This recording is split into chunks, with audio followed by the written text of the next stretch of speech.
Well, the foundation of this ruling, or fatwa, comes from the core source of all Islamic rules and regulations, and that is the Quran. In chapter 5, Surah Al-Ma'idah, verse 5, it says, "Today all good, pure foods have been made lawful for you. Similarly, the food of the people of the book is permissible for you, and yours is permissible for them."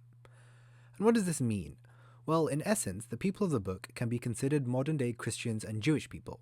So the fatwa states that if you are emigrating to a Christian or Jewish country, then their food is lawful for you as it states in the Quran. Just like halal meat has ritual slaughter, where all requirements have to be met, the Jewish and Christian traditions have the same ritualistic slaughter with similar requirements that need to be met for food to be considered permissible to eat. With that basis, we see how it is perfectly fine for a Muslim to come to the UK and eat non-halal meat, as long as it isn't pig meat, as that can never be halal. However, like with everything in life, we need to understand this fatwa in the context of the modern age. Secularism. Secularization. Secularism. Secularism? Britain is an increasingly secular country. Secularism. It is the principle of separation of religion and state. It ensures that public life, government, and laws are conducted on non-religious principles, independent of any religious institution or the rules that have been derived from their scripture. But what on earth does this have to do with eating halal food?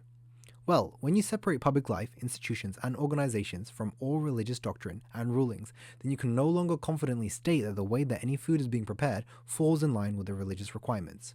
This means that everything I previously said doesn't really count anymore.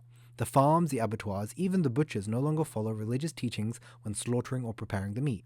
This is why things like halal and kosher certificates exist, because the food specifically is prepared outside of the normal production lines.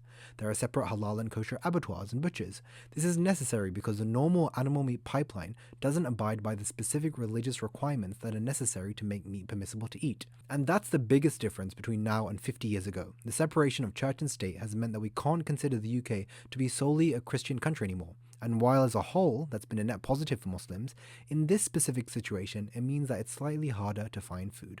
However, is that still the case? I didn't really want to get hate crimed this early in the morning. For stylistic reasons, I really should have planned out these meals better. I can't open. Not a very comprehensive meal. That's on me.